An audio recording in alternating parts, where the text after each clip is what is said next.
Welcome back to Kit Car Direct and MK Sportscars. It is time for episode 2 of the Roadcar to Racecar series, where we work our way back up from a bare chassis and engine, all the way up to something that resembles a bit more of a road car. Here you can see the drive shaft going through the rear upright. There was a trick to this which one of our technicians had mentioned.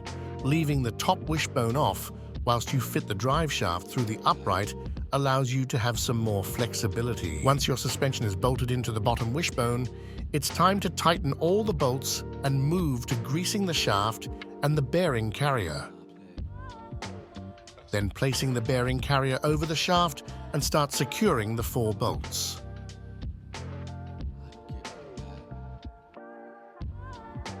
Now moving on from the rear hub assembly onto the rear of the car, the fuel tank had been removed for a full clean. Now it is time for an in-depth construction visualization of the complete front suspension assembly, starting with putting the poly bushes and crush tubes into the end of the wishbones, without forgetting to use a bit of red rubber grease on the components. Casino. Don't forget, nice and greasy, Play every day, slips in easy. Following that heartfelt quote from Adrian, if you struggle to get any of these components in the wishbones, a vise definitely does help.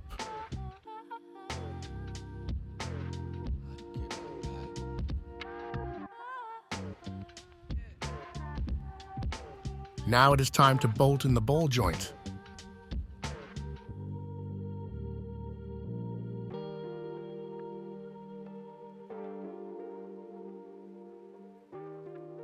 Following the assembly of the front lower wishbone, it is time to bolt it to the chassis and then bolt in the push rods.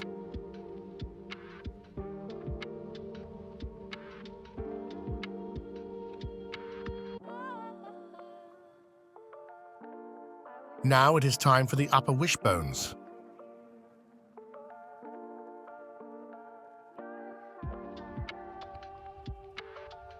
The front upright is now ready to go on. We have an assembly guide on this. If you are interested in this, then click the link on the top right of the screen. Now do remember, a bit of thread lock goes a long way.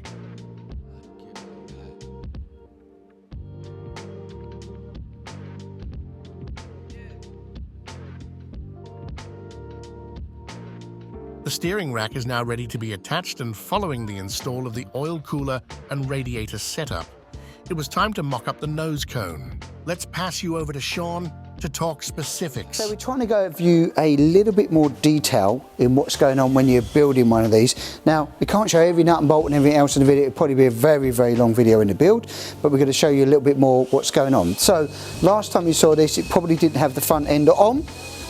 Now on the front end, we can show you the wishbone assembly going together.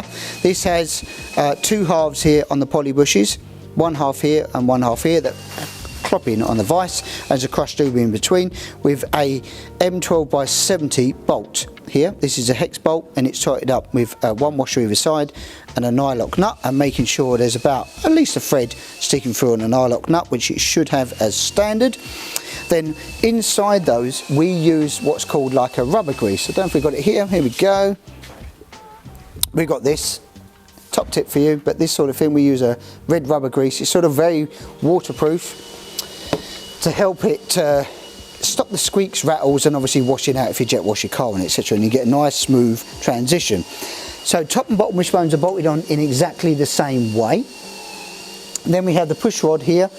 This is a left-hand and right-handed thread on the rose joint, so you can raise and lower the suspension.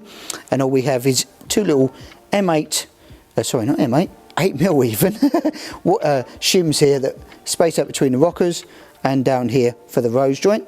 And these have M12 by 60mm bolts that go through, and then that bolted through. And again, you can then, once you've set your suspension height, you have the lock nuts to lock off on your push rod, so 2 of those in there.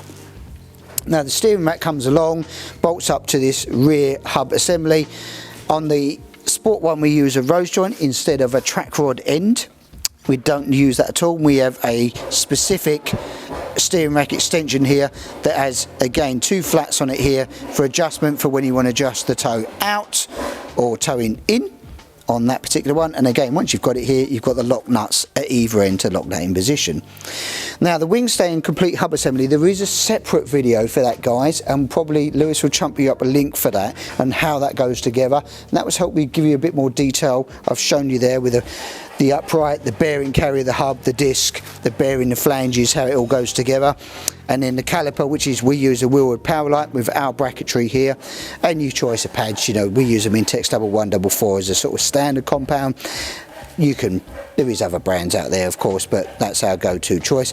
And the wing stay, these are already pre-bent for 13-inch wheels, and with a 185 60/13 tyre. It's already bent, and it has 2 fixing bolts here which bolt onto the steering arm, and these are a cap head, it's a bit stronger, and then you have the final fixing. This is an M14 bolt that comes through, that bolts through this top section, so it's very, very sturdy and very, very strong once it's in position. This particular one, which is your M14, it's on a rose joint again, so you can just unbolt this, lift the bolt out, wind it in or wind it out depending on how much, whether you want positive, negative camber. Generally positive camber. We aim for around, on a track car, around at least 2 degrees. On a road car we set it at sort of 1 degree camber. You can set that as a good base. Once you've got it up in the air and you've got your car in the ground, you'll probably do the final tweaks once you've got all the weight in the vehicle. Right, next up we're going to talk in cooling package here. Now on all of the new chassis, should we say now, if you're picking up an older chassis, you bought one second hand, it might be different. On the newer chassis we already have this welded in here, a plate for this radiator bracket, and we do a few different dimension sizes to bring these in or out. This laser cut piece is bent and accordingly will come in the kit if you order it, and it mounts directly onto the 2 M6 bolts that are already here. They're threaded on. There's a couple of washers needed in there to space it out, and you've got 4 of those for your pickup points, and that is your radiator fix. Pretty simple. And then on the front here, again, you've got 4 M6 pickup points on the radiator, and you can bolt this particular bracket to it. And then we run a 34 row oil cooler. This is a AN10 fitting with 180 degree. If you're running an oil cooler, you generally want to on a booster car, you're probably going to use it on track quite a bit of time, so I would definitely 100% say minimum 34 row. If it's a lot of track use, it's a general road use, you can probably go down to a 25 row.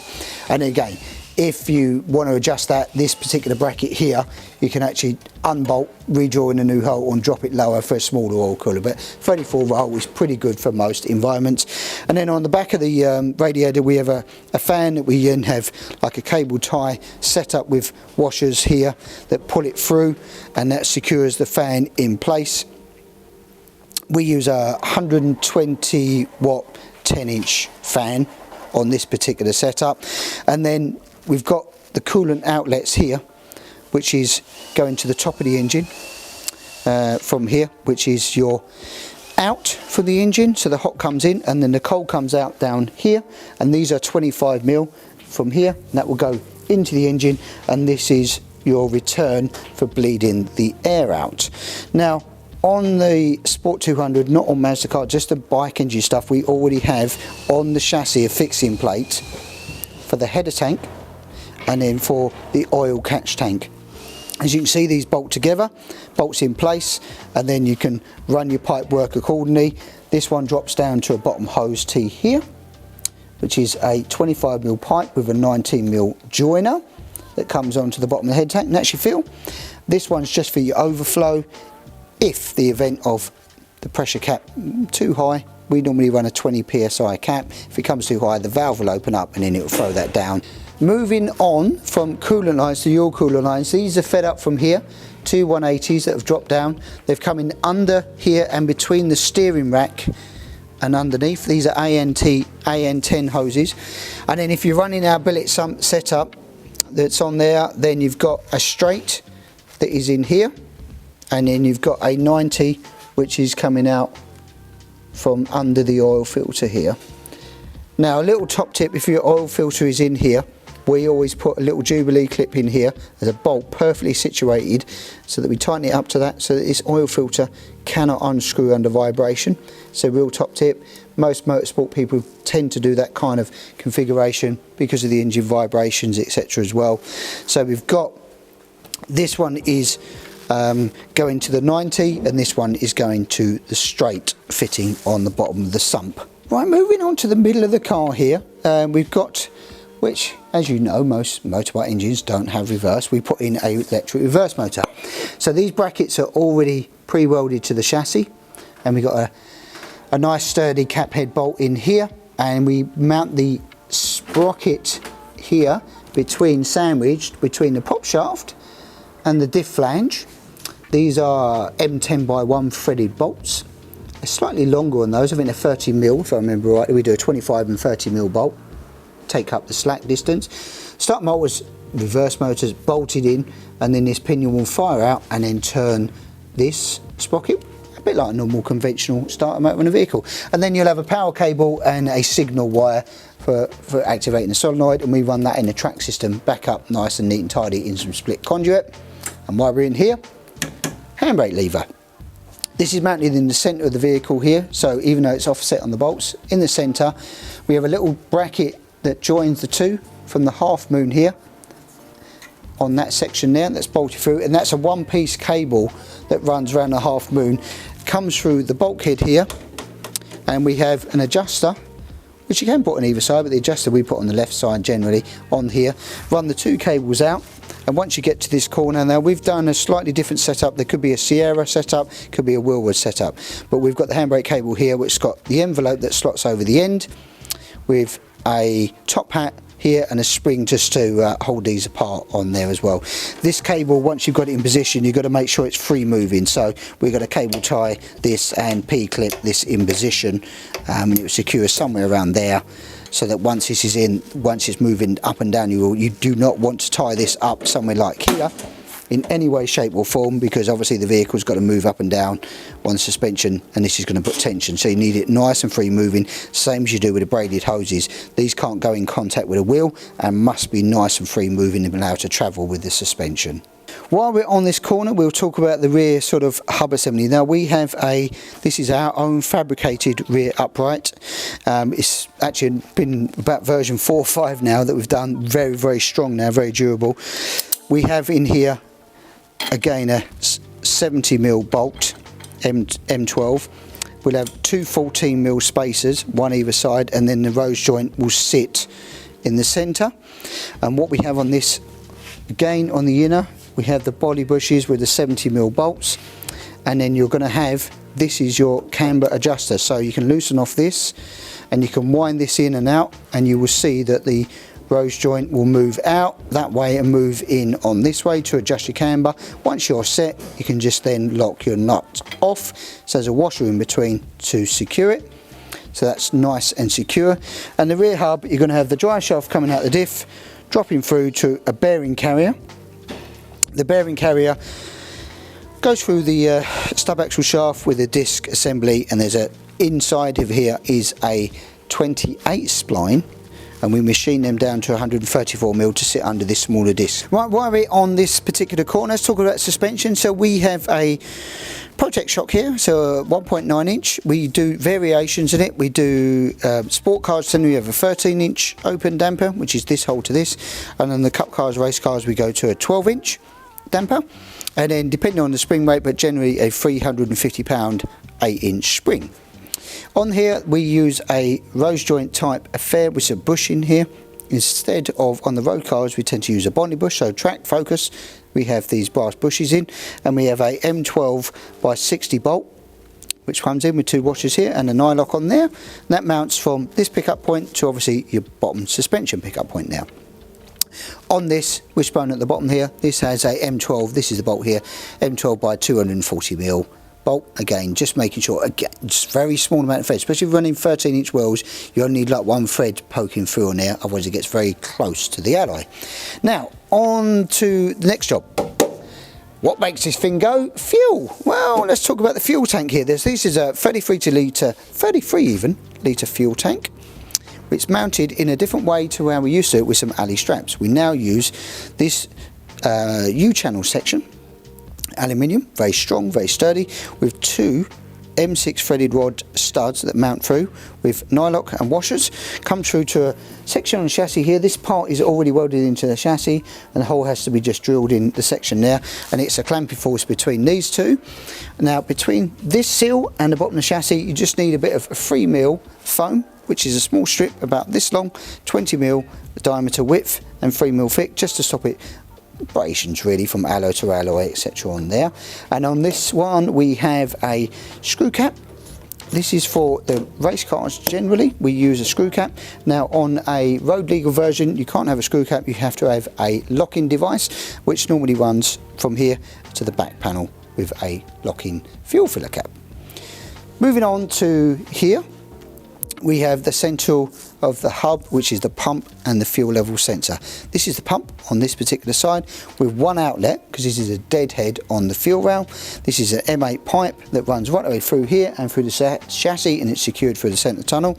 I'll do a separate video and show you maybe on the technical side how we modify and fit that in, because inside there is the fuel filter and the fuel pressure regulator. This is the fuel level sensor. Now depending on what instrumentation you're having, you may have a different style of fuel level sensor as well, but this sits in on this particular side, or if you didn't have one, we do a blank. So this is very modular, and on here there is a small 3mm gasket that secures this to a welded section, which is a flange on the fuel tank. Right, we're wrapping up part 2, but join us next time for part 3, where we talk about engine, prop shaft, gear linkages, a bit of wiring and a few other areas that we need to focus on. Hopefully she's showing you a bit more detail on what we're doing, and some of it in the videos of how the guys are putting it together. Got any questions on that? Fire them in the comments below, and of course we're happy to help, or come down and see us at the factory here. We can show you in person, but hopefully this video is getting out to the rest of the world and you can see what we do here at MK Sportscars. If you like it guys, press the like button. If you want to continue to watch us, press the subscribe button, and guess what, we'll catch you next time.